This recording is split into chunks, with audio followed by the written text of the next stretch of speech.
Hello, everyone, and welcome to this second tech showcase. Thank you for everyone who's here on time. You're the best kind of people, obviously. I will give it a couple of minutes just to wait for people to turn up a little bit late, and they'll obviously have to watch the video to find out what I think of them. But it's always the case with these kinds of things that people roll in a little bit after time. So we'll give it a couple of minutes just as I do introductions and things, and then we'll be kicking off with our first speaker in 5 minutes or so. So hello, hi, I'm Steve. I'm Open Ownership's technical lead, which means I'm in charge of all things tech that go on at Open Ownership, and also all of the technical support that we give to countries and things. Just wanted to thank everybody first of all for joining, and thank everybody for particularly who's here to speak. Hopefully, because you've come to an Open Ownership webinar, you know what Open Ownership do, but I'll give a quick introduction just in case not. So we're an international non-profit organization. Obviously, we work with governments and civil society and the private sector around the world to advance beneficial ownership transparency. That's our kind of main mission. So we do that with kind of a mixture of different things. We're involved in policy and legal advice, and also in sort of technical support. This webinar today is around that third thing, the technical support that we do. We're doing this in a way because we see so much great kind of technical work going on around the world, but it's spread across all those different sectors. It's kind of siloed into those different areas. And we thought it would be really useful to have a dedicated space where we can kind of showcase and show off some of the great work that's happening, and hopefully try and get people from across these different kind of areas talking to each other. Obviously, also there's a selfish reason for this, in that we are often tasked with giving advice to governments and on what best practice is, and it really helps to get everybody to come here and show us what best practice is, so that we can learn from you, and we can then sort of pass that on. So in case you don't know, this is our second event.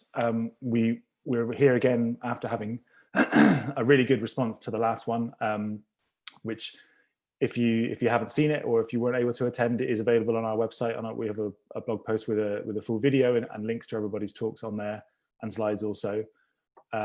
Obviously, we're still new to this whole thing, so do allow us to make some mistakes. And it wouldn't be an online virtual meeting if something didn't go wrong, if someone wasn't on mute or whatever. So please allow us a few mistakes as we get to grips with things.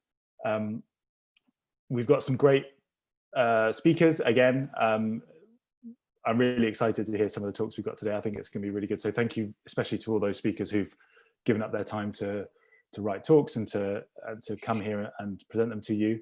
And also thank you to everybody who's attending. So again, we've got people from all over the world, from kind of people who are staying up late to people who are getting up early to watch this, and that's really, really nice to see. And it's a real mix of all sorts of organizations. So yeah, it's a really diverse crowd, which is great to see.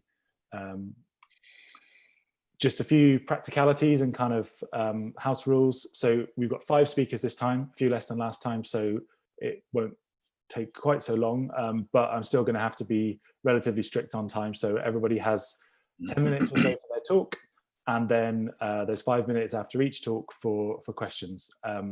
You can use the Q&A feature, which is in Zoom. You should see it in the toolbar in the bottom there. You can type in your questions to the speakers there. Type in as they're speaking or at the end. I will then kind of do a little bit of moderation and make sure the speakers are aware of the questions, and I'll read them out so that everybody can kind of follow along. As with last time, we are recording this session again, and we will share it again on our website and with all of you by email when that's ready, so that you can share it with any colleagues or whoever who couldn't make it. So I'll just give you a brief introduction. I'll let each speaker obviously introduce themselves properly, but I'll give you a brief introduction to each speaker and what they're going to be talking about today. So this is in order. First up, we've got Steve Bowen from the UK Companies House. Steve's going to be talking about their kind of cloud hosting journey and the things they've learned along the way in doing that. Then we've got Peter Niebling from Denmark's the Central Business Register, the CBR, who's going to be talking about their kind of transition to giving out open data. So that's our little sort of national registers section, which wasn't planned, but it's great to have representatives from both of those here. Then we have Shui Tan and Burcu Mentesoglu from the Global Legal Entity Identifier Foundation, or GLEIF for short. They will be talking a little bit about their legal entity identifier system, and also then particularly about how it can be applied in a kind of AML KYC context. Following that AML sort of theme, we have Antoine Karam from the UN Office on Drugs and Crime, who's going to be talking about their Go AML product. And finally, last but not least, we have Greene and Noel Alonso-Murray from EITI and Directorio Legislativo, who are going to be talking about a project that they have been doing recently for the IMF iLab competition into kind of anti-money laundering, putting together beneficial ownership information and contracting information in the extractive sector to look for corruption risks. So yeah, as I said, they're a really great set of speakers, and I'm really excited to hear the talks. And you've probably heard enough of me speaking now, so I can pass straight over to Steve, I think, as our first speaker. If you're ready, Steve. I am, yes. If you can hear me. I can, yeah, I can hear you good. Okay. Let me stop sharing my screen and let you share yours. It says host disabled attendee screen sharing. There we go. I've changed those settings now, so let's see if that works. Let's try that. Right. Hopefully you can see that. Yes, I've got you there. Good. Okay, so a little bit about myself. I'm Steve Bowen. I'm head of platform engineering at Companies House. I've worked in the organization for 27 years. I've spent the last 20 years in IT, former software tester, former support operative, and then recently I've moved to head of platform engineering as we do our journey to the cloud.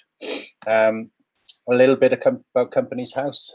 Companies House you can think of kind of births, deaths and marriages for companies and other legal entities. So we incorporate companies, we manage the life of the companies, and then we dissolve companies at the end of their lives. We have a register of around 4 million companies, lots of officers, and a huge image database, which probably reaches over 200 million images, and they're available free to the general public, and they grow between 80 and 100,000 documents a day, depending on the time of month and what's happening in the UK. We operate some search and filing services.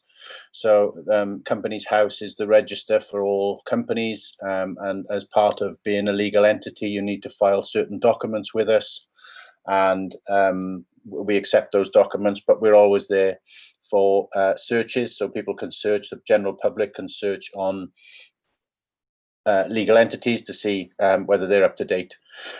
We do over 18 million searches a day on company data, and that's totally free to the UK public or to the world. And we add around £3 billion worth of value to the UK economy. So why did we move to cloud? Our chief executive back in 2015 made a decision to give our information free, and the legacy services that we held on site we felt wouldn't cope with the uplift in demand. It was very hard to scale either horizontally or vertically in a data center. We had 2 power failures on site. Both of those were human error. One was caused by somebody hitting a kill switch in the server farm. Nobody knew this kill switch existed, so we ran on UPS for 30 minutes and the organization kind of lost power. And the benefits of cloud, prior to us moving to the cloud, it would take roughly 3 to 6 months to provision a server by the time we went through the procurement process and had everything patched and made that available. And now we can do that within minutes. And obviously we, in the UK, we have a cloud first government strategy. So where do we begin? As I said, in 2015, we had a free data mandate from our chief executive, and we started offering our company documents via an Elastic Beanstalk application using AWS.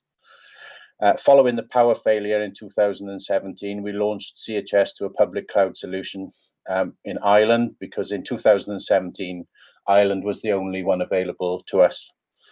At that point, we adopted infrastructure as code, and the service was provisioned using Terraform, CloudFormation, and Ansible. And we did a classic lift and shift. We had so many servers on site, and we moved those servers to AWS. And it was a good success. We received uptime of 100% in 3 years. Our target as an organization is 99.9% availability, but for the CHS service, we'd hit 100% with no issues. And then along came Brexit. So we were advised that we couldn't keep our data outside of the EU. So obviously Ireland was in the EU, so we needed to bring it back to London, which was one of the newest availability zones that, or regions that Amazon had just opened. The challenges that we faced essentially was the data that we'd accumulated in Ireland. We had a 300 gig Mongo database, which was clustered, in 3 availability zones.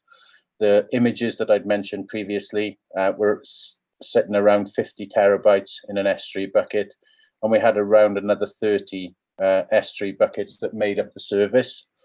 The DynamoDB document database, which provided the metadata for the image system, was also in Ireland. Issues we found along the way, obviously when we built the service, EU West 1A was the only availability, EU West 1 was the only availability, so we'd hard coded the versions of scripts. And because we'd run an old technology stack, we were using Red Hat 6 in Ireland, and we could only find 1 AMI available in London that we moved to. And we also found that as London was a new region, some of the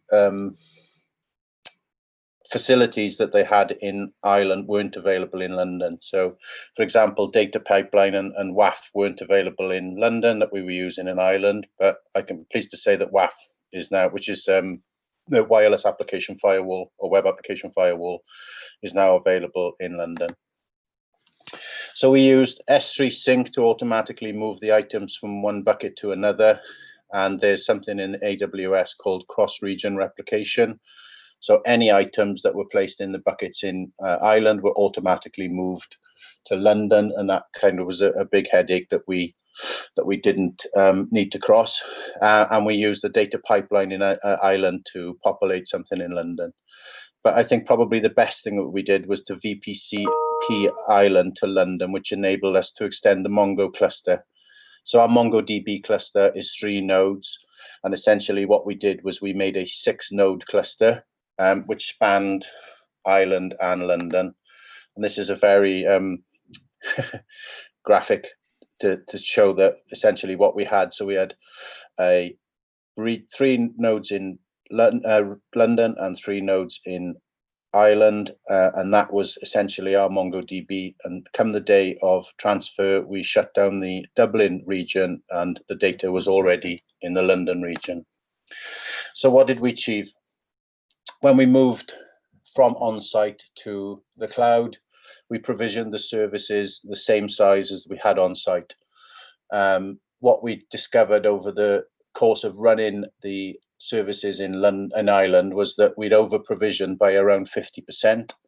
So when we moved from Ireland to London, we did a right-sizing exercise, which brought the spec of the machines down to basically a better capability for us. And that saved us $70,000 a year. Knowing that we were staying in London for the foreseeable future meant that we could tap into AWS's reserved instances. That also gave us another saving of $70,000 a year. We moved to service on a Tuesday morning at 10 o'clock. We have external monitoring for our services, and nobody noticed. We didn't have one alert, and we just did that via kind of DNS. And we were the first government department to move ahead of the original Brexit legislation, and we moved on the 26th of March 2019. So what does the future hold for us? We're now in a full-scale migration to shut down the data centers in Companies House. So we'll have no presence on our sites. Everything will be moved to the cloud. We'll be looking at containers, Docker, and ECS to give us elasticity within the stack, because at the moment we still have a static stack. So we run 12 agents 24 hours a day, and the CPU load on those at 2 o'clock in the morning is probably 10%. We look to move to serverless technology where we can, and we've recently made some further technical improvements, which has saved us an additional $140,000 a year. And we'll move more towards cloud native solutions. And as anyone will know now, that machine learning and data science is becoming a massive part of our industry, and we'll be exploring that. So I suppose the lessons that we've learned along the way are: don't be afraid to fail. Treat your infrastructure like cattle, not pets. So if it's not working, shut it down. Don't let it sit there burning money. Use AWS support. They were very helpful in the migration. And one of the support mantras in Companies House basically is make it work better. You can start small and build it and make it work. But doing that, keep an eye on the cost. There are 730 hours in the month. Amazon will bill you for 730 hours. So if you can shut your non-essential services overnight, you can reduce costs further. And that's me. So thank you very much. Thank you, Steve. Any questions? To give people a chance to type things in, I'll ask a couple of kind of opening questions. I was wondering if you're able to share, or if you know what your kind of total budget, your total spend with AWS is. And I was also particularly interested in, obviously there's been a recent announcement for people who aren't kind of following UK beneficial ownership stuff in detail, but there's been a recent announcement by the UK government that they're going to give Companies House more powers and expect more kind of verification of the data in the future. Do you have any thoughts on what that's going to mean for your infrastructure? So first question, our current AWS bill is around £80,000 a month. So one of the important things for people, for teams to realize is that we run a live stack of 96 servers, but sitting behind that, you've got 96 pre-production servers, and sitting behind that, you've got a number of development environments. So for us to expose a live service to the end user, we're looking at almost 500 or 600 EC2 instances by the time you've got all your development teams, your pre-production environment, and then your final environment. So costs do stack up. In terms of the beneficial owners, that we haven't kind of scoped that out in terms of what that means for infrastructure. So we run a product called Mesosphere in Companies House, which is essentially a task scheduling agent. So you give it some tasks and it runs it for you. But as I said, now we're looking to move to more cloud native. We're looking to move towards ECS. We haven't decided how the development of that legislation is going to be exposed to the end user, whether that will be on the existing stack, which would mean that there's no additional infrastructure costs, or whether we choose a different way of doing that, which there would be additional infrastructure costs. That's great. Thank you very much.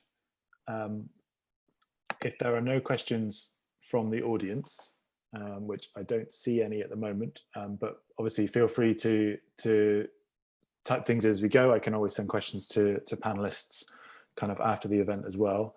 But if not, I will move on to our next speaker, who is Peter from the Denmark CVR.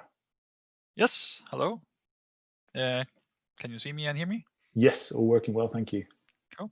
I'll see if I can make this screen sharing thing work. let's see here.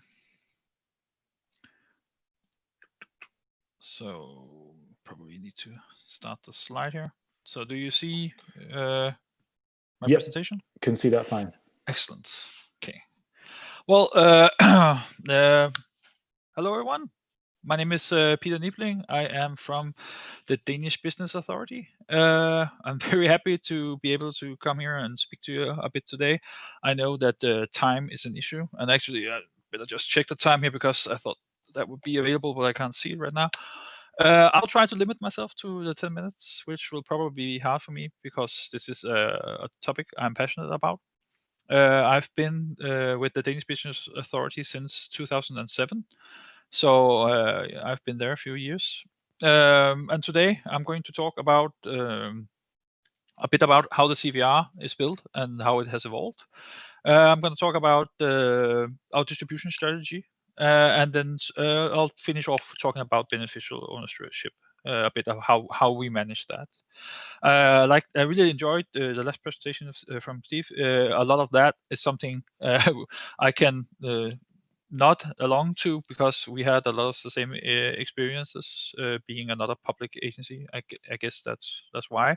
But that was always nice to see that other people have the same challenges as yourself. The CVR, it was built in the 1999 when the government decided that it was about time that we had a central register of our data. So it was built, and in today's count, we have 812,000 active companies in it. One of them, we're going to talk a bit when we get to the beneficial ownership about how registration process is and how the data quality is. So that's why it's important to mention that one of the core principles of our database is the concept of what's in Danish, it's called anmelderansvar. And I have actually no idea how to translate that. It basically means that the onus is on you, the reporter. When you register data in our database, you are taking responsibility that this data is correct. That doesn't mean that we don't follow up or check, or it also doesn't mean we don't know who is reporting what. Because everything you report to our register has to be with the national digital signature. So we know all the data in our database, we know who put them there. So if there's any doubt, we can always go out and find out, well, who put this in here, and that person will be responsible for that. And we also have some safety measures put in place that if anything changes in your company, the management of the company, they get a notification about that in their digital mail. So you can't really do anything to the big companies without them getting a heads up that something's going on. And we also actually have the possibility to put a password on your company if you really want to. Some of the biggest companies in Denmark, like Maersk, they have a password on their part of their register, so you can't just go change their data. But it is very much a principle of openness that it should be easy to input data into the register. Up until 2012, the core concept of the register of the whole business authority was that it had to be self-funded. We had to make our own money, and the way we made our own money was to sell data. And we sold a lot of data. We sold it to a very narrow part of the market. Back then, before 2012, the market was really controlled by a very few big actors on the market. They bought all the data. It cost a lot of money. I think it is in kroner. It's around 250,000 kroner. And that, I think a kroner is like 7 or 8 euros. So you do the math. But it was a big investment, and then there was also additional prices for units. Every unit had a price, so it could easily run up until a lot of money, enough to found the entire CVR. I think we have a 15 million kroner budget a year, and that changed. The Danish government made a program where we said, well, data needs to be free, it needs to be open, and it needs to be accessible to everyone. And that changed everything. because our current infrastructure was not in any way able to support that. At that point, we had only around 100 subscribers who received data for us.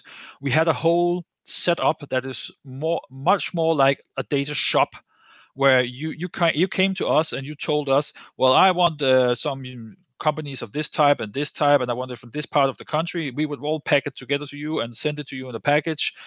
And that is a lot of support. Anyone who's ever driven a web shop could probably tell you that is very support heavy. We spent so many resources figuring out why was a request wrong, why was this not delivered on time. It was very cost inefficient. So what we did in 2012 is we moved everything out into the cloud. We used this brand new technology called Elasticsearch for us. In 2015, I think, we went live with this. This was pretty new. We didn't have any experience with this at all.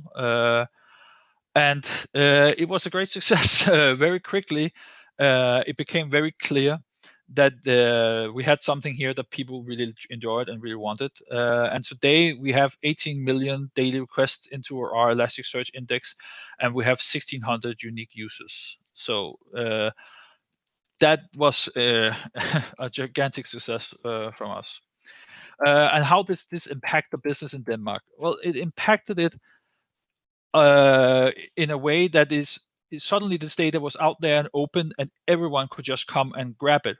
But even more, it was also since it was completely new technology, and we were a government agency, to ensure people that this is something we really believe in, and this is something you can build a business on this, and it won't go away. We won't just pull the carpet away from you, and you'll be left out hanging.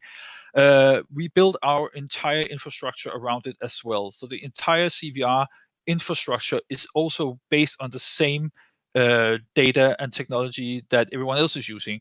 So if they're in trouble because something doesn't work, we're in trouble because we're using the exact same things. So we kind of like put our eggs in their baskets and said to the businesses in Denmark, like, we're in this together. This is a partnership. And it's been good, as you can see here. In the last, since 2015, we've only experienced 20 minutes of unavailability to our users.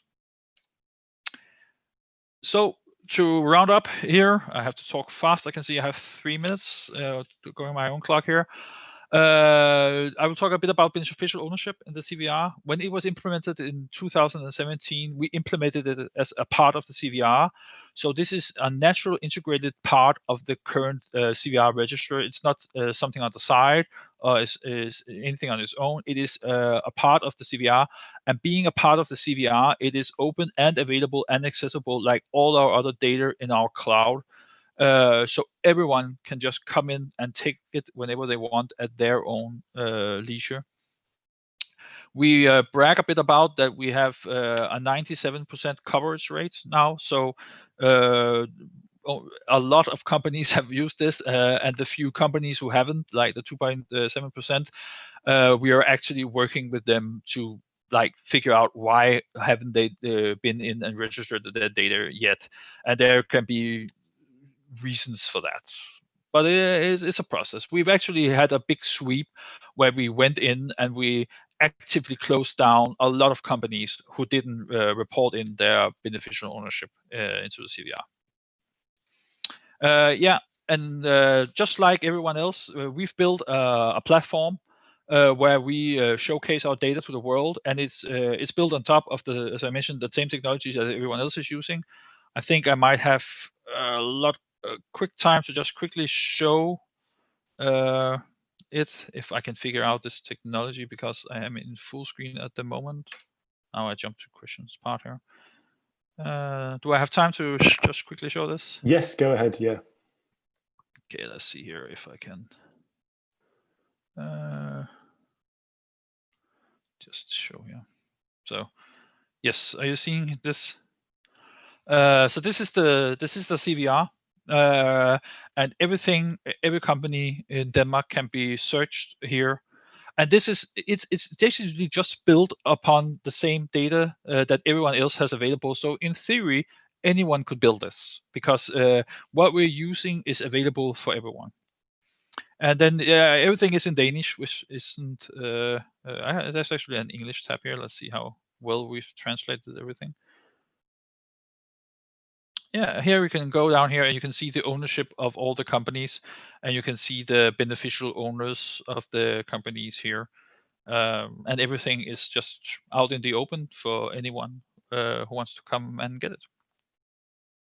Yeah. So that's basically it. Thank you, Peter. That's really, really interesting presentation. There's two questions here, I think, from other panelists actually. So I'll read those out loud, kind of one by one, and let you answer them. So the first one, yeah, you had a really intriguing bullet point on, I think, on your last slide there, saying that the data quality is improved because the banks need to validate it or need to check it. Could you talk a little bit more about what you mean by that? I forgot to mention that. Yeah, that is part of the anti-money laundering law, that if you have a company, everybody who wants a company wants a bank account. That's one of the main reasons. That like the lowest level of why you want a company is probably because you want an account at the bank so you can do something with money. And the bank is actually obliged to check up on these beneficial owner data. So they actually sign off that these data is correctly registered.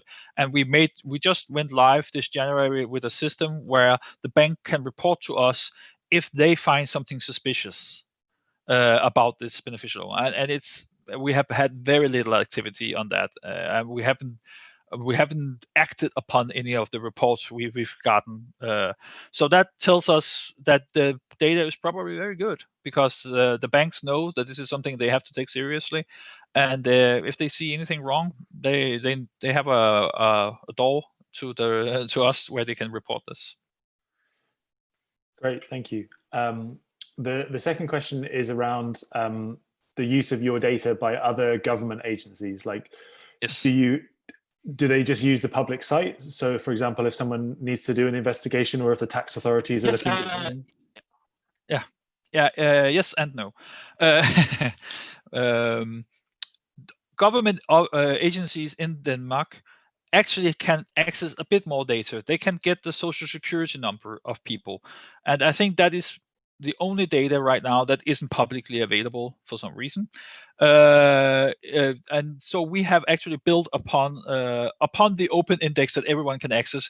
We have a service that you have to, as a government agency, you get access to this service. It's a double SSL certificate service that we set up with them. And then using that service, they can query companies and get the personal information of people. So what the public authorities usually do is, like, they have one part of the system where they just use the open index and they take everything they want. And in the cases where they need this sensitive information, they make a single query and they take the number, and then they do the what's that called? They merge the data with their own data using this service. Right. So in almost all the cases, they can just use whatever is available to the public. But in these cases where, for example, they have an issue, they found something, and they need to contact the people on their social security number, because maybe their register isn't a part of the e-box or something, where you could just like send a mail to them, then they can actually pull out this social security number.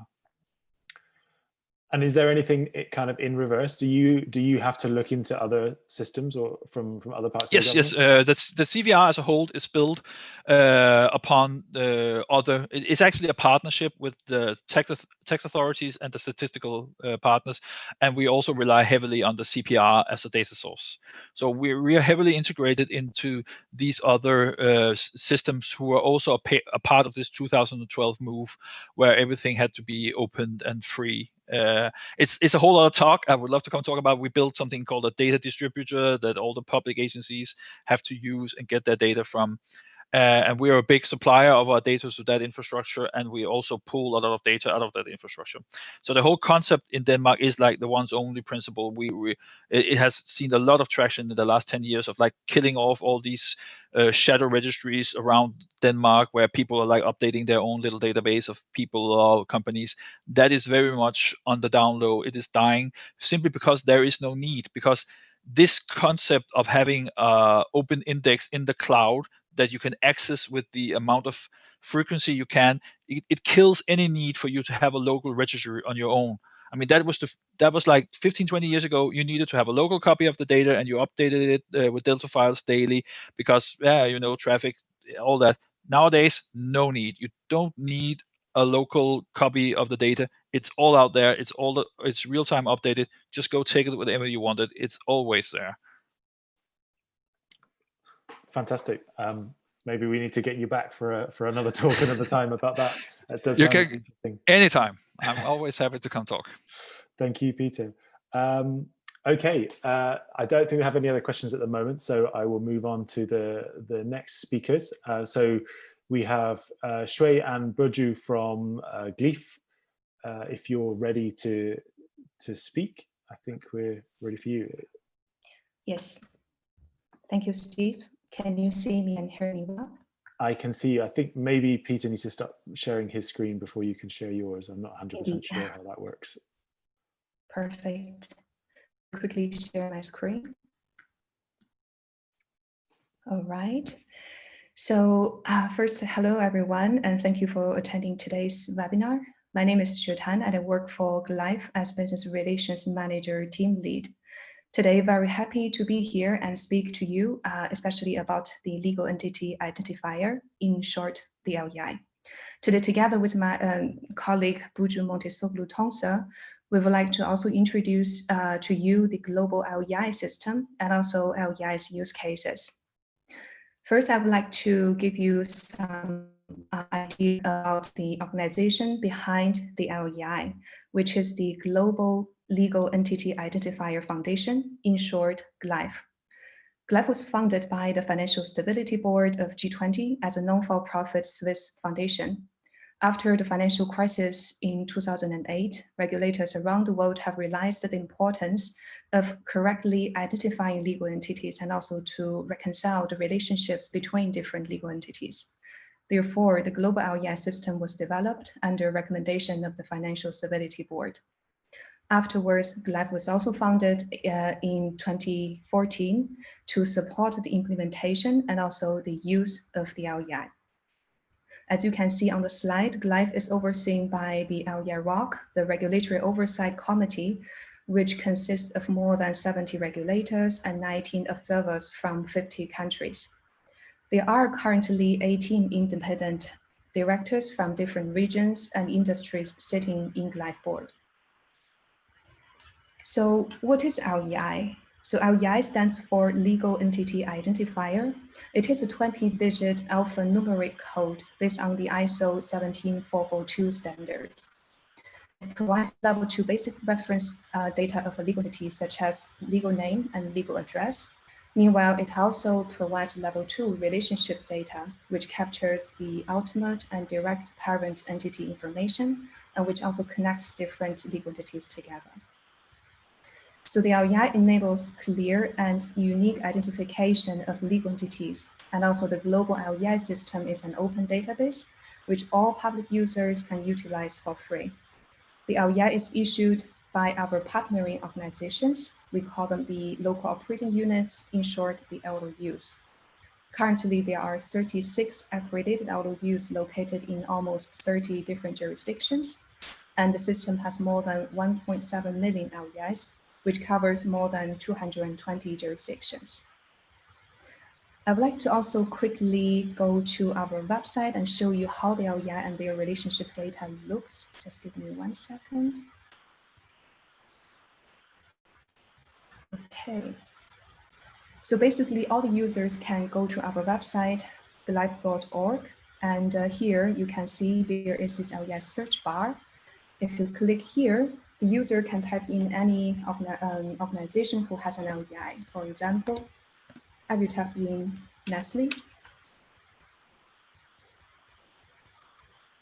So then the link will direct you to the LEI reference data of this legal entity. As you can see, so here is the part of the basic information where you can see the legal name, which is usually in native language, and also the transliterated name, plus also on which business register it is registered, the registration code, legal entity form, which is also another ISO standard.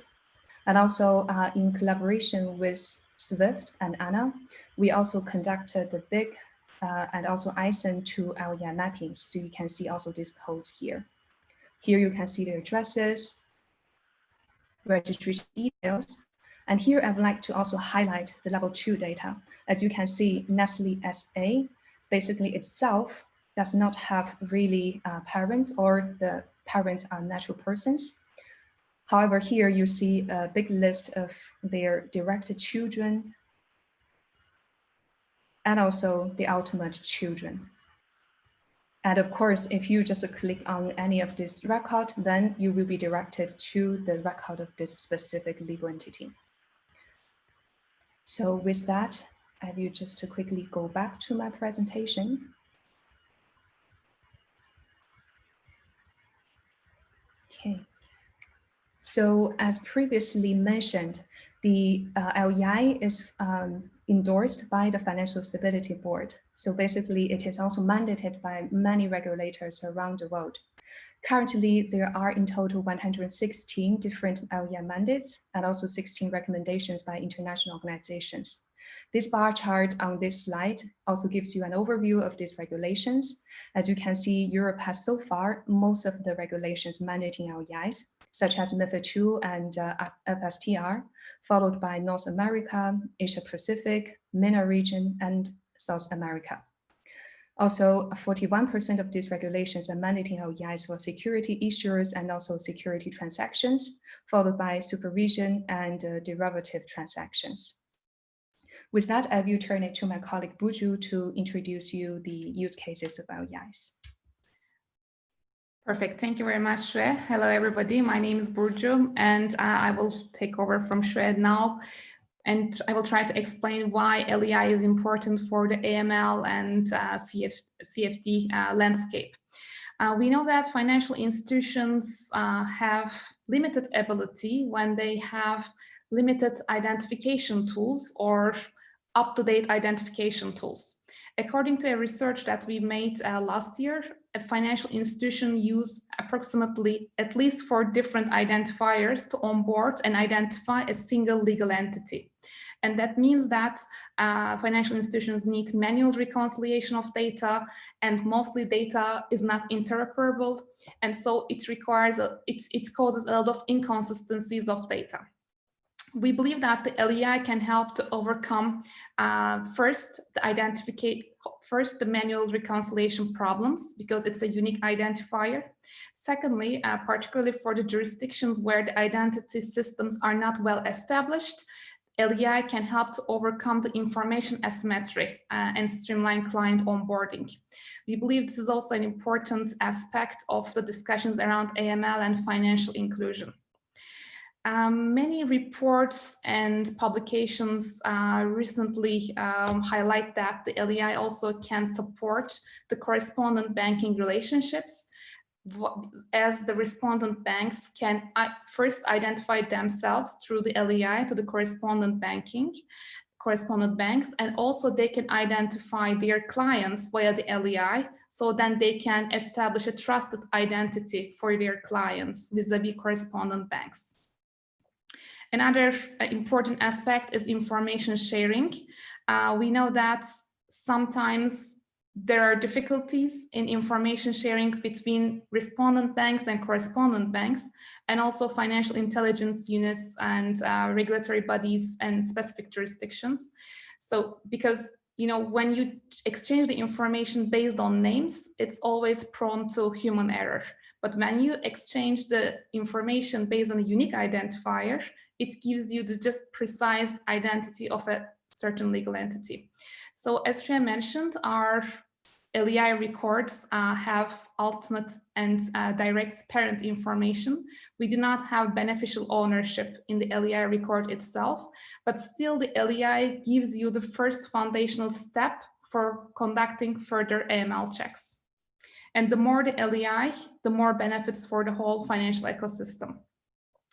So if you move to the next slide, I will just like to provide you a quick overview of the international support for the LEI.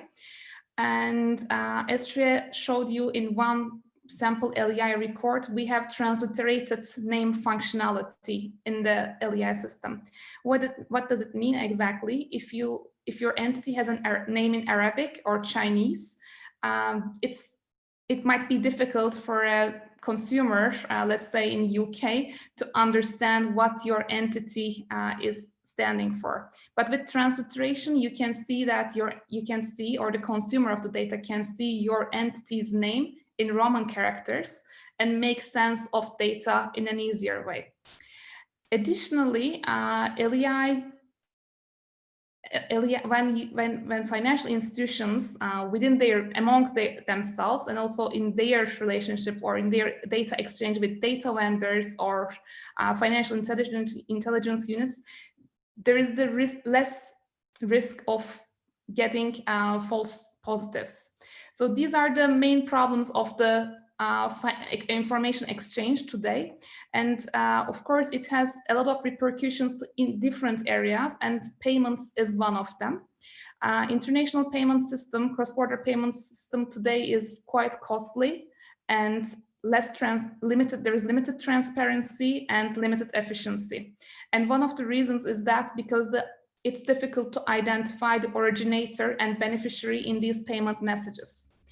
Recently, Financial Stability Board published the Stage 2 report to the G20 leaders and suggested that based on unique identifiers, proxy registries should be established on global level, and the LEI should be used for identifying legal entities for originators and beneficiaries in payment messages. And using the LEI could also support KYC and identity information sharing, which is another building block, as you can see in B here in the right corner, regulatory and supervisory oversight frameworks. So I think we are almost on our time. I do not want to take a lot of time of yours, but please feel free to submit your questions if you have any. Thank you for the opportunity, Steve. Thank you. That was really interesting. I had quite lots of questions that I was writing down as I was looking at that, but I think, so I guess to start off with, do I understand correctly that normally companies would pay the LOU in order to do the registration? And does that then kind of fund essentially the ongoing, the maintenance of the registry that you provide? Yeah, indeed, I can take that question. So basically, our local operating units are the organizations who issue and maintain the LEIs, and the different LOUs also have different, let's say, fee. But within GLEIF, what we require is cost recovery. So basically, because we are also non-for-profit organization, as long as the LOU can verify that they are just operating based on cost recovery, then of course this is a fee that they will need to charge to the legal entities. Great. And so you showed an example there of a kind of a registry where you looked up Nestle as an example.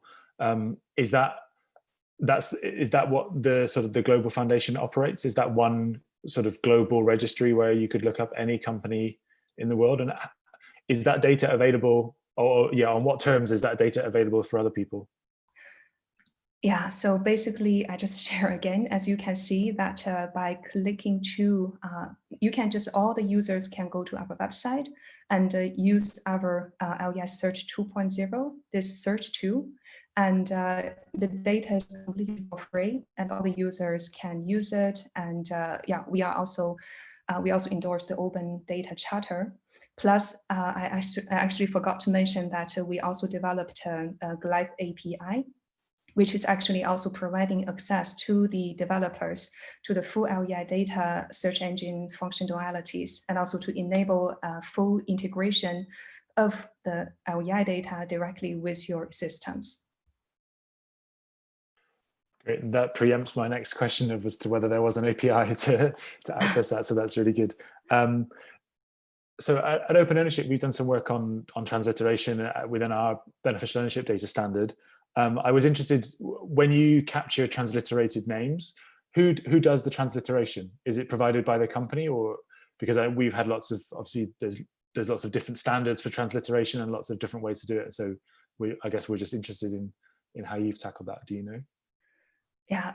So basically, the LOUs, they have to be accredited by GLEIF, and they have to go through a very rigorous accreditation process. So we need to make sure that they have the skills to understand the local law and all this kind of requirements.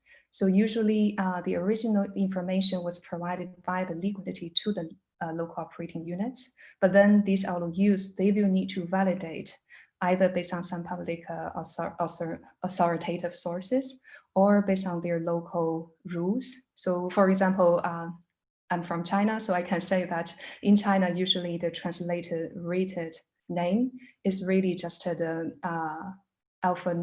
it's like you just use the Latin letters, but it's more based on pronunciations, but all Chinese would understand this is the transliterated name.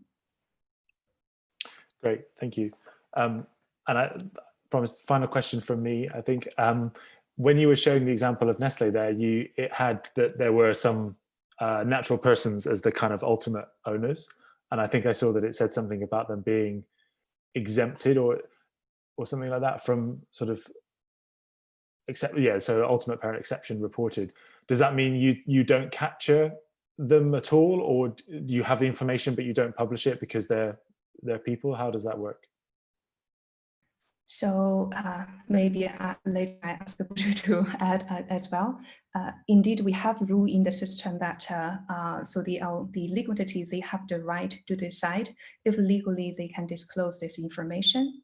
And if yes, then we will capture the information. But on the other hand, here you can see it's natural persons, means this information is directly provided by the legal entity and also directly shown here.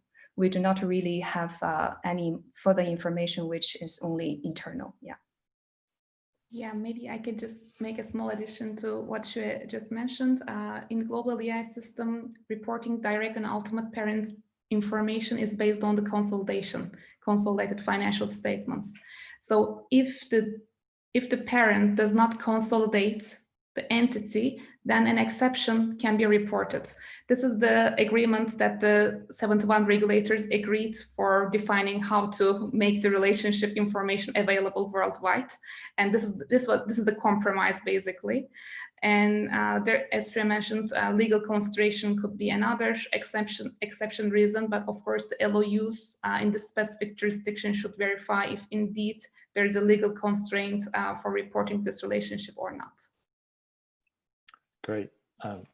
Getting 71 regulators to agree on anything is quite an achievement in its own, compromise or no, I guess. Thank you very much. I don't think we have any more questions at the moment, so I will make space move on for the next speaker, who is Antoine from UNODC. If you're there, Antoine. Yeah. Yes. Hello. Do you hear me? One yes, moment. I can hear you. We can't see you at the moment, I don't think. Well, let me just fix it.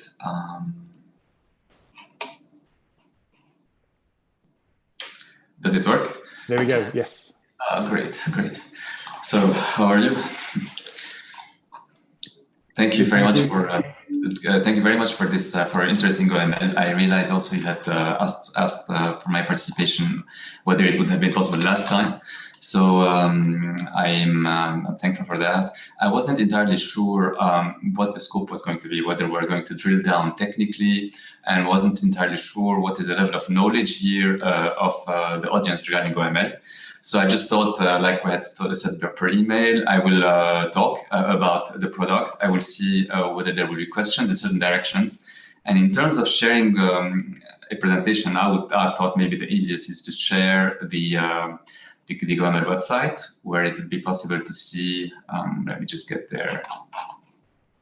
It will be possible to see that there is a place where a lot of information is available regarding OML, regarding the product, and it's much more information is available on demand. Let me just load the right page. One moment, here we are. Okay, so let me try to share my screen.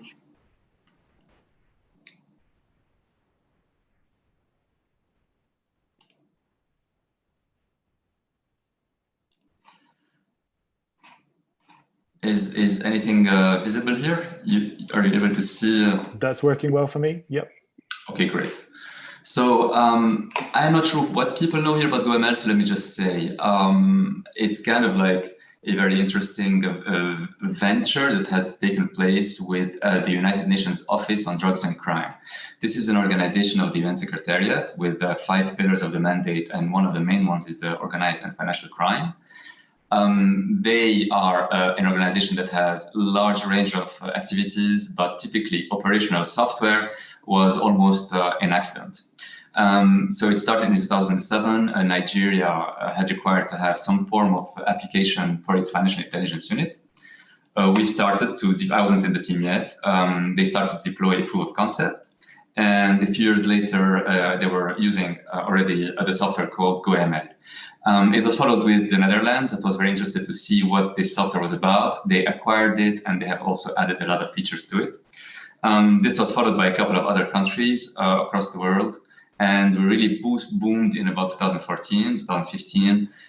Today, we have 57 countries using GoML. And we crossed the milestone of 100,000 intelligence analysts using it, and bank and reporting entities staff using it in July last year. Our survey indicates that we have about 700 million transactions, suspicious transactions in the system across those 57 countries. So this has become almost like the default product for financial intelligence units. We are continuing to sign up new countries as we go. And I joined this team about 5 years ago. Today, I'm the head of the team. There's a recruitment process ongoing. And it is quite I consider it quite a special product and special situation that the United Nations themselves have developed the software, continue to do so. We are now 30 people, and it has a long life cycle ahead of it. So how does it basically work? I think all of you probably, after seeing the very interesting demos, which I'm thankful for, CBR and LEI, thank you for that, and the one before it as well. So you probably are aware that GoML is the software of the FIUs. It's actually also deployed in Denmark, in Ireland as well. These are the countries that are part of our 57 countries. And how it works is basically, according to local legislation, you have countries that you have financial institutions, all the businesses and non-financial businesses as well have to report according to legislation all sorts of reports, SARs, STRs to the financial intelligence unit. This needs to happen seamlessly without human intervention. The data needs to be of extremely high quality, and everything needs to happen automatically from the banks, from the jewelers, from the high-value good businesses to the financial intelligence unit in a database that is secure. So GoML is the product that does this. You have a different architectures. It is evolving all the time. We're now going towards a database agnostic model. But currently, GoML is actually a secure database inside a data center, and then a web front that approves the report according to 2 levels of validation in terms of an XML schema and what the data is, whether it is valid or not. And then there are business rules according to the legislation of the country that are automatically kicked in. If, for example, this report contains information about a person with the age from here, from that age to that age, and from those countries, please also demand that the report contains a passport number, or demand that the report contains that. If the report is of this fashion or that fashion, you need to do these things. And if they're not in this in the report that arrived, please reject the report. The report is automatically rejected. Now, this is the core functionality of GoML. It does a lot of other things, but that one is, I think, the one that was extremely practical. It automatically rejects the report, explaining the reason in a template that is formatted according to the FIUs, logos and everything. It sends all the information to the reporting entity automatically. So this is the basic functionality of GoML in terms of data collection. The report types are defined by the legislation. What kind of reports, what kind of customization on the report directly in the browser using Angular and the latest frameworks is also, that also is a big direction there. Registration form, security of the website that does all these activities. Then the data is pulled through a secure data center with the data in a database. Currently, it is a Microsoft SQL database. Over there, the data is linked with existing entities, whether there are names, there are people, there are businesses that have similar, or there's anything that could indicate that these are the same. These keys and this kind of linking and merging and intelligence is configured beforehand by the FIU according to the requirements, whether the passport numbers, the names, whether we look at the nationality, whether we look at any resemblance, phonetic search, to determine that the object that just arrived is similar to something that is inside the database or not. And then it is other linked to that database. And this is where it starts. There's the whole host of functionalities of a client application that is currently the architecture of a thick client, something we're migrating away from, towards a lightweight application with a database agnostic model, as I said before. So, and this is where the strength of the GoML application is. The data is inside those databases, and FIUs run analysis on them and build cases. They have their own workflow inside the FIU, so kind of like GoML helps the FIU decide what the workflow of their own SOPs are. The flow of information continues to go back and forth with more data collection, perhaps back to the reporting entity, back to the FIU, and you have a case that can start to be built. And then the final step is a dissemination to the local prosecutor or to the police or to the law enforcement agency, according to the process of the country. So in a nutshell, in a very simple nutshell, that would be what GoML does. There is much more that needs to be done, that is being done, that was done, and particularly GoML is, we work very closely with the FATF, with the Egmont group, which is the informal group of FIUs. I don't know if anybody knows that they meet every 6 months, and they are the ones basically who try to streamline and to harmonize all their processes and identify the areas of risk and the areas of work. And we participate in those meetings as UNODC, the United Nations Office on Drugs and Crime. We are getting the requirements directly from the FIUs, which was a key element for our success.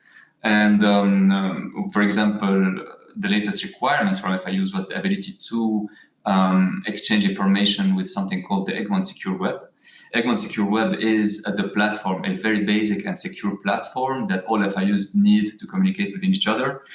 And that is actually standalone servers sitting in each FIU, not connected to a WAN that goes straight in a decentralized model connected to all the other servers of the Egmont Secure Web. So we were asked that it would be very useful to produce reports that are transparent and then work with the ASW XML model. So they are using a PDF format that has an XML behind it, and this was decided in January this year. So we rolled out in our latest version in July the ability to produce, import, and export a PDF or an XML straight into this platform, which will allow the communication between FIUs. Of course, all the data and the 700 million transactions are distributed in 56 countries, and probably some of you know or not, the FIUs are very, very protective of their data. I would think, and this is many people think like me, that the strength of GoML, imagine consolidating all the millions of transactions into one database. I would say with the latest technologies in machine learning, which we also are having in GoML, and the latest technology in artificial intelligence, it is unbelievable the amount of intelligence in these GoML databases that are all the same database. So it is unleashing this intelligence is definitely something that is waiting for us. But the regulation and the FIUs are very slow in deciding. They prefer to be extremely controlling on their data. And the ESW that I just explained is a model of exchanging information through an XML, which is very controlled, and this is how they exchange information according to a large number of MOUs between them and regulation. Clearly, GoML, one of the main components is, and important components is security. The data, we don't ever see it. We have this product, we maintain it, we work with them, and we are evolving. We have a roadmap of now the next 5 years at least. But security is our main concern here, and this is, of course, why the data is locked down in data centers, in the FIUs or in government data centers. One last word on the funding, because we'll deal with a lot of countries that have different GDP per capita. I'll use the last minute on that. I think maybe it's worth it. We have a flexible funding model. Our customers range from incredibly high-tech Switzerland, Germany, Indonesia to Uganda and Angola, and those sort of hardship countries where you have a very, very difficult challenge in terms of infrastructure and sustainability. So we have GoML's complexity varies a lot to be able to address all these technical requirements in its architecture. And the funding also is something called the flexible costing and funding model, whereby the total cost of ownership of this product per year is divided upon all the countries according to an index of every country, their GDP and HDI. So the higher the index of a country, the more they would pay, and the lower, the less they would pay. And this is how we are able to deploy in a country like Botswana, although it costs us much more than what they are actually paying us, and perhaps Denmark or Germany, it costs us perhaps slightly less than what they are paying us, and this is the model that we have. So I don't know if this was too high level, too low level, I don't know, but I think this is it. This would be the 10 minutes for me. Thank you very much. No, I think that's pitched at least perfectly from my understanding. That's a really great overview of what you do and how it works and things. Thank you. Thank you. I guess in terms of questions, so I was interested, as you say, it's kind of so you have a bunch of separate installations of the software, essentially, as I understand it. Who maintains those installations? Do you maintain them sort of centrally, or do they become the responsibility of the individual customers, as it were? Well, obviously, a software needs to evolve. It's upgraded with batches. We have a release schedule of major releases, minor releases, and patches. And we issue and publish those patches on a virtual community that is secure. And then we have an infrastructure team that is ready to do either telephone sessions or team viewer sessions, or even completely to do it from A to Z for them if they don't have the capacity. And if they give us the ability, but that is rare, to enter their network through a team viewer session or something. And so we are supervising basically the deployment of this application. Usually newcomers would like to do their first installation with us, but the code and the technology is becoming more and more easy, and it's basically a couple of clicks to deploy all the components of this application in the countries. So. But definitely, this is we work with these. We have agreements and MOUs with these countries. We call them service level agreements, and we are mandated to do a large number of activities in terms of training. In terms of continue to, we receive from these countries features requests that they have. There is a structured governed model. The countries are all represented by Germany right now. Every few years, there's a new chair. The Netherlands was the previous chair. Now we're going to maybe be voting for a new chair. We meet with the countries once every year, once every 2 years. We bring everybody in, 50, 60, sometimes 100 countries, because also those who are interested. And the governed model is that we receive from them feature requests that are discussed and that they are approved by them. We also have our own input, and also there's the ad hoc requests. So it's a governed model on a platform, and these three come in, and it is our mandate to provide these features in the application, one release after the other, all these things, and maintain it and fix it, and completely doing security patches, updates, etc. So because of this continued live relationship with the countries, part of that is, of course, the maintaining and update of the application. Perfect. Thank you very much. And is there much kind of integrations or customizations that need to happen in each country? I guess I'm interested. So presumably it's often very useful to connect the reports that are being received with other data sources, with whatever data an individual country might have access to. Do you have to sort of provide those linkages or make that happen? Absolutely. Very good question. And a small word about customization. That's why the deployment of GoML takes many months, because you mentioned one thing, which I'll talk about, which is data exchange services with other law enforcement agencies, database intelligence, or some other offices, government offices. But before that, there's also the customization of the software. For example, what are the report types? You have cash transaction reports, you have UTRs, you have SARs, STRs, and cross-border, you have international electronic fund transfers. You have all sorts of reports, and every country has different definitions of these reports. They have different fields for these reports. They have different workflows for these reports. And then once these things have crossed into the database, every FIU has different legislation on whether this report is to be flagged and goes straight into a case. This report needs to go through that process. So all these things are configurable. So GoML can accommodate everything, all these things, and that's why the FIU needs to become aware of what it exactly wants, and then it needs to configure the application. Particularly the format of the reports, the XML format. It needs to inform the banks that, okay, we're going to use this format now, and this is going to be mandatory, that not. What do you guys think? So they go to the banks, and this process takes already 2-3 months.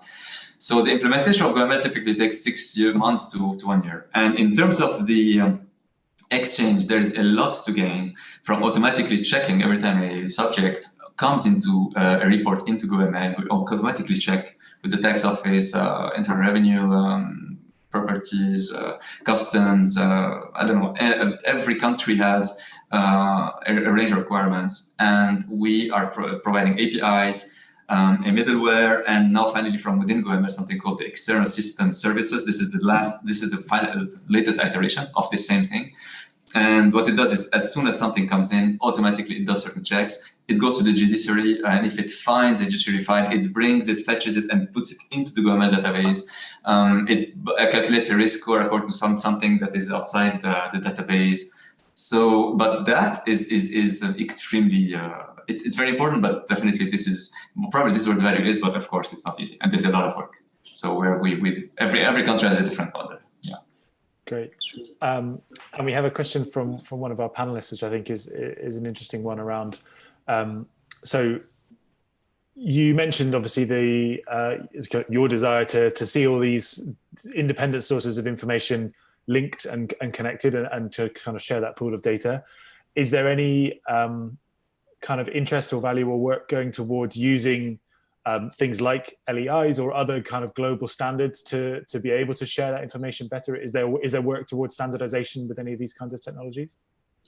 There is definitely. It's surprising that it's not even already there. Maybe because this whole field is maturing. You know, FIUs were not standardized and did not exist 20 years. I mean, it's not true, but they started Pitron standardized at the end of the 90s, early 2000s. So it's a kind of a new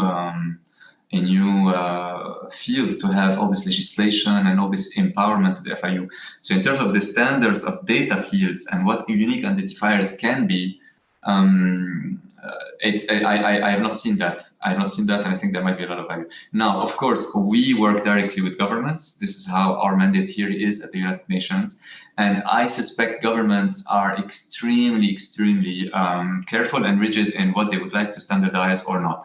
So in every country, the key elements and the key fields that identify, for example, a company or a person are not only they have a different standard of how the fields are defined, but they're absolutely different things.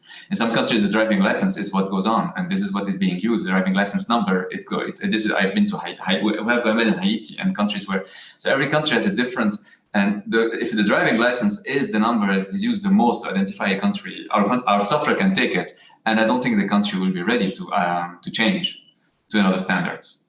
So these are the things to consider, I would say. Great, thank you very much. I'm conscious of the time for our next speakers, so I think we'll wrap it up there, and then I'll move on. Thank you very much, Antoine. Thank you very much. So yes, our final speakers are Kathy and Noel from EITI and Directorio Legislativo. We hand over to you. I wonder how do I stop sharing here? I think if somebody else does, then they'll go straight in. Great, thank you.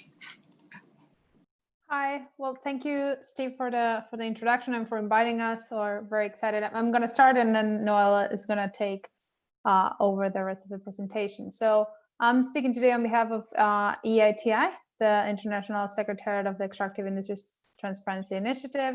Some of you might know us. We basically help countries implement the EITI standard for improving governance in the extractive industries. We have more than 54 implementing countries currently. Then also we're presenting a project we developed jointly with Directorio Legislativo, which is a non-partisan, non-profit organization that works on making law and policy making more representative, transparent, and open to stakeholder input. And they have offices in Argentina and in the US and work across mostly the Latin American region. So our project, we will present it very briefly today as a preview of what we'll be sharing later next week in the IMF Anti-Corruption Challenge, is focused on identifying corruption risk for the extractive industries. And this came as a perfect fit for our partnering both organizations, but can be extrapolated for other sectors as well. We picked the extractive sector, given that some of you might be familiar with an OECD analysis that pointed out the sector being one of the highest sectors with a high risk of corruption. 1 in 5 cases of transnational bribery have to do with extractive industries. And combining that with some events that you all might be familiar with, like the Panama Papers or the recent FinCEN leaks, the Luanda leaks, Paradise Papers, etc., have put the spot on this issue of beneficial ownership. And so that's why we decided to create this pilot. I don't think I need to do much convincing to any of you on why do we need to identify the beneficial owners, but the project we have done goes one step further.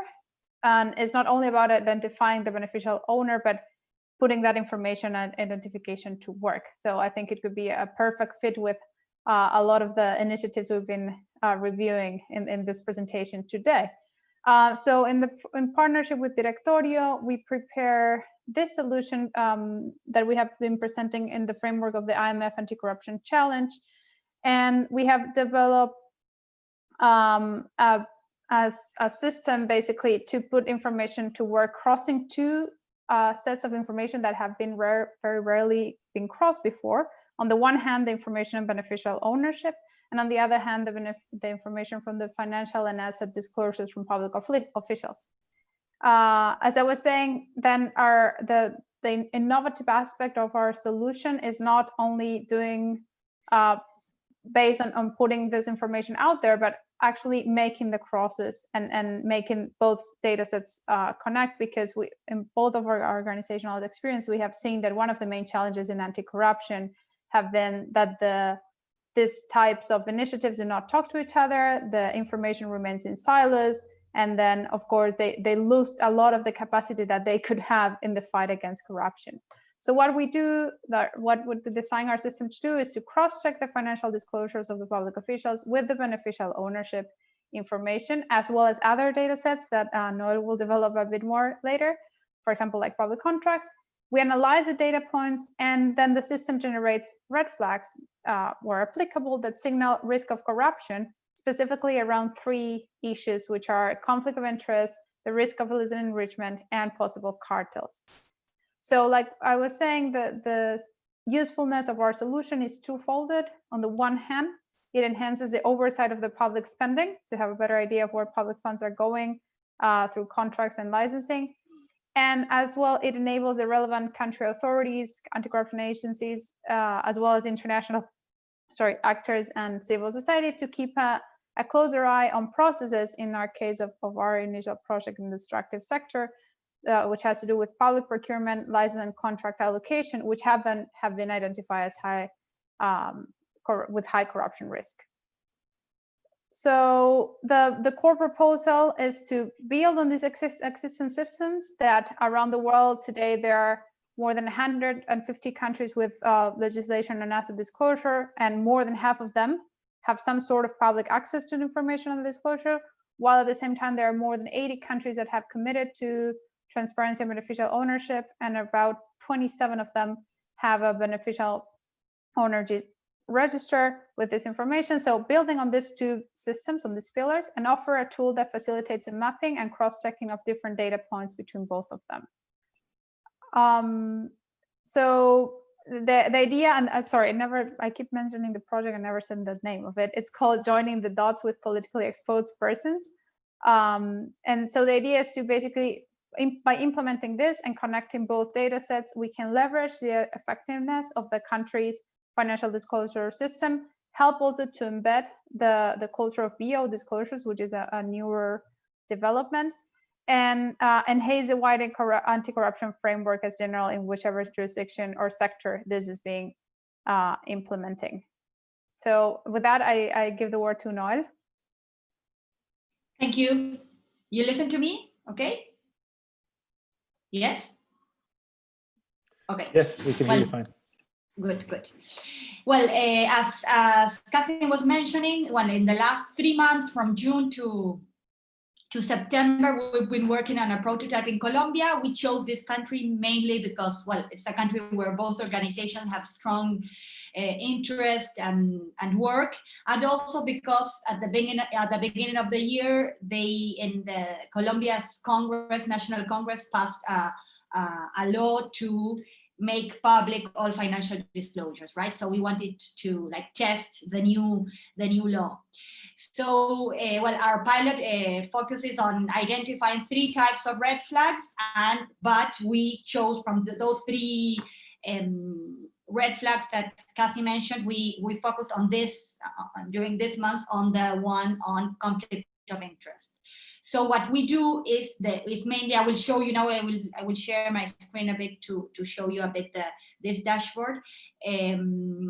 What we analyze is if there was any bidder that was related or connected in some way to the public officials issuing the contract or the license, specifically on the extractive sector as we are working, but we really want to point out that it's a pilot and it's applied to extractive industry, but we can use it in any other sector.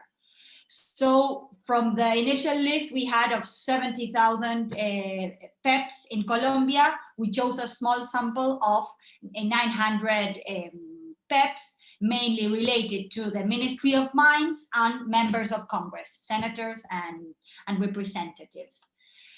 Well, the first thing we had to do was to make a public information request. That was obviously not easy to get.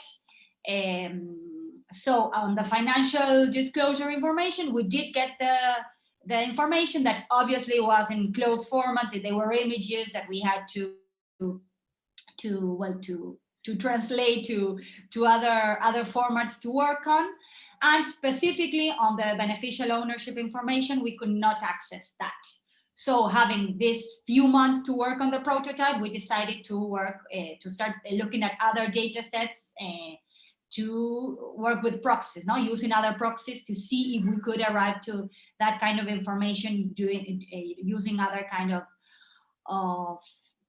data sets. So what we did was we did access the contracts from the extractive sector available, that's already available through the EITI Colombia, and the Colombia has an open source database on procurement and contracting.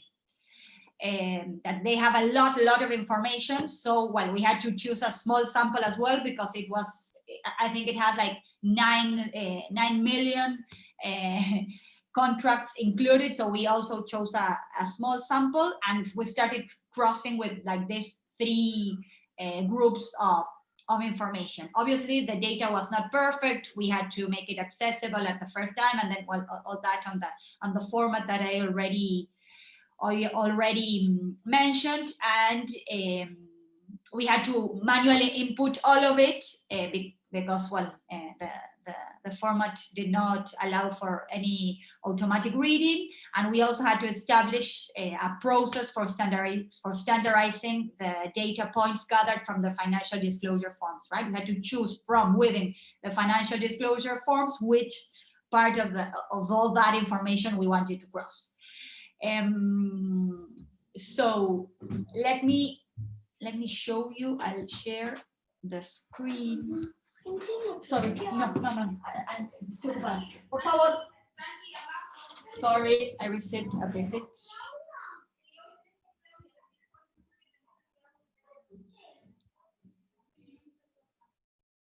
Sorry.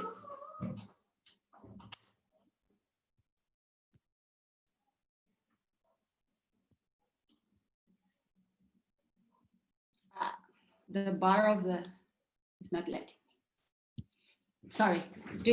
Are you seeing the joining the dots website? Yes, we can. Yep. Sorry for the logistical. Well, this is this online dashboard we worked on here. Well, you can type any name of a PEP of the company, but what we wanted to show is this.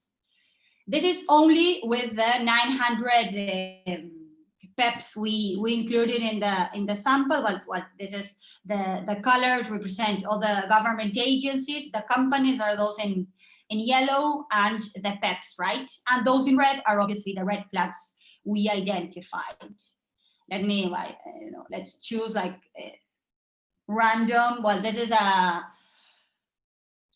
member of the Chamber of Representatives, and he he did not declare having shares in a state contracting company, right? We realized this from crossing the data sets. We found 19 red flags.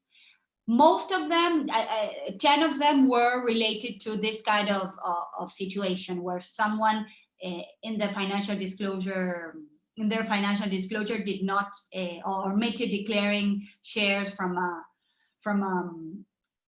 company that has contracts with the state, right? Then let me show you another one. We found others where, well, this is the same case. He's also a representative, but let me, if I can find one that we also, because in the financial disclosure information, they also have to include their family connections, right? So in one of them, I think this one could be the case. He has, his brother is a legal representative of a company that's of a state that has a contract with the state, right? So these are some examples of the red flags we've found so far. Well, what we are very careful about is that these red flags obviously do not exactly mean a concrete or specific case of corruption. Well, this obviously we have to look deeper into, but well, from all that universe of information, from 70,000 that we have to continue working on, we could reach and find much more red flags. And well, from a very big sample, we can start having information from that's much more easy to manipulate and to work with than from the 70,000 that we have already. So this is mainly the how we are showing the information. Well, as Kathy was mentioning, we are not, this website is well, you are the first ones to see them until the pitch that we have next week. So so there's still a lot to be included, but we wanted to show you a bit on how we had managed to show all this information. Obviously, when much more PEPs will be included, we will have to find other ways of visualizing that information, because it will be like a mess. Nothing will come out of that, but that is something we'll have to work on in the next steps. So by having analyzed barely 1% of this initial sample, we flagged this 19 potential cases of conflict of interest. And we are really looking forward to continuing including much more information. So what we want to do is, for example, to cross-check with other existing databases information, for example, on campaign financing, and also with voting records, because as you see, we included members from Congress, and in Colombia they do have to they have to register their own conflicts of information, and we want to see if these members of Congress that have shares in companies related to the extractive industries have abstained from voting. For example, in this last December, there was a very big debate in Congress on a new law on royalties. We want to see if they voted or how they voted, or maybe they voted in this kind of debate, or they abstained from it, given the conflict of interest they have, or they would have had if they had voted. So we are projecting the possibility of also incorporating BO data available from these companies that operate in Colombia but have headquarters in other countries that have established BO registers. That could be something that we also could include. And but well, it's like for us, it's as we were saying, first of all, we just applied to the extractive industries. We can work on any other industry or any other. We were thinking about implementing it for other sectors. And for example, we could see during the all procurement contracts during COVID-19, during the pandemic we could analyze the financial disclosures coming from the Ministry of Health and how and operate this kind of cross checks in the same way we did it with the extractive industries, or with the Ministry of Mines, also with that one of health.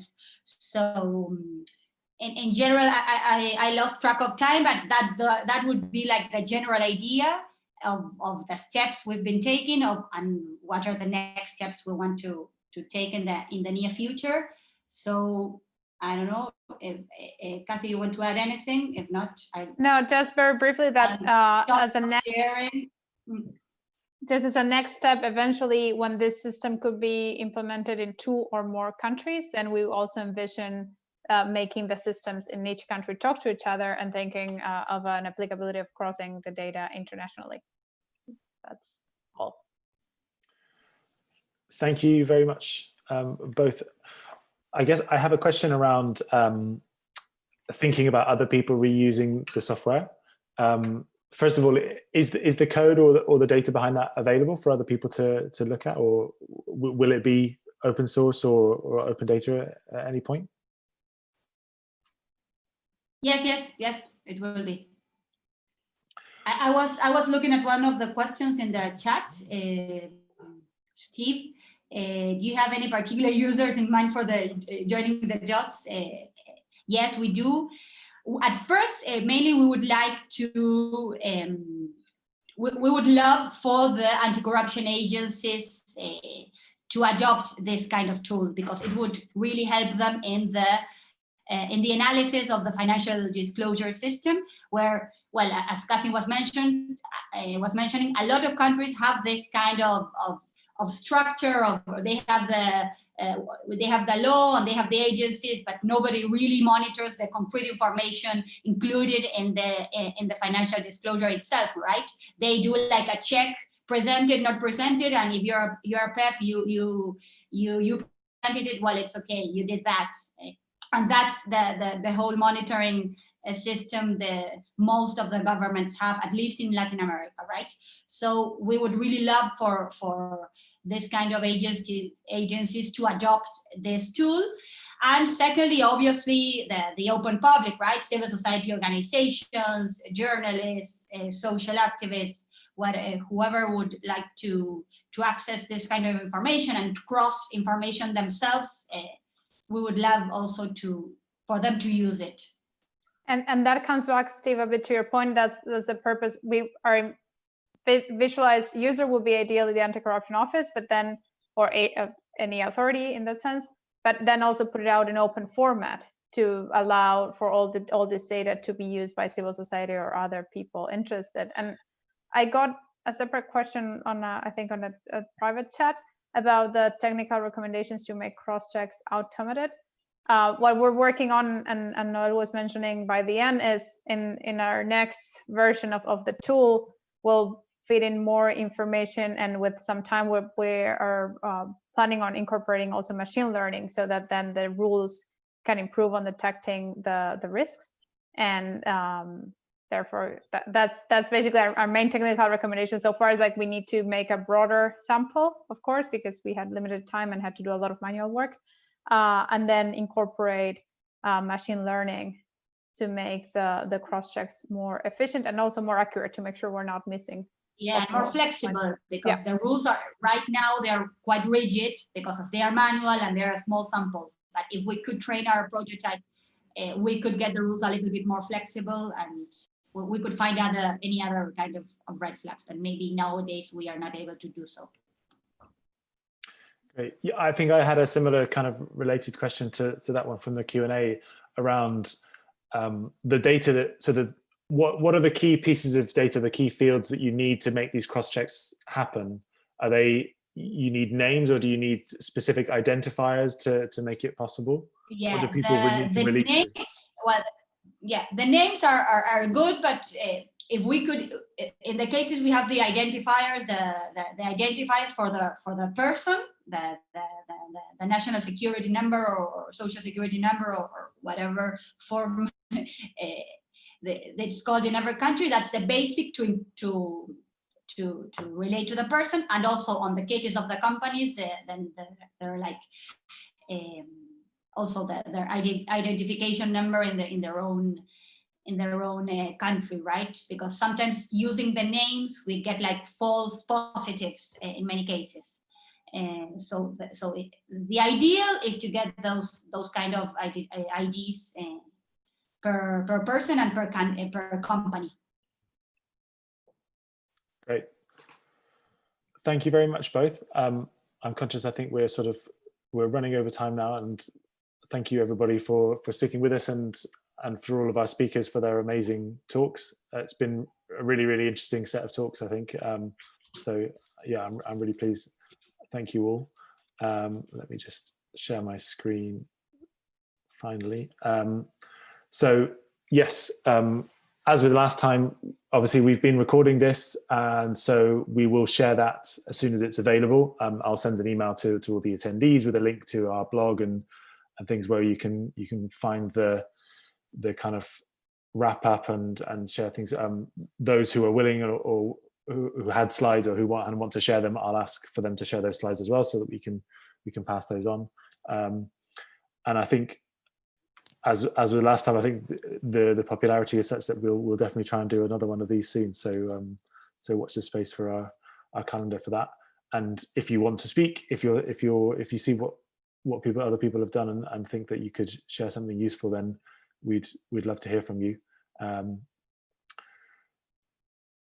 Thank you very much. I don't think there's anything left for me to say except goodbye and have a good day. Thanks a lot, Steve. Thanks all a lot. for joining. Yeah. Thank you very much, Steve.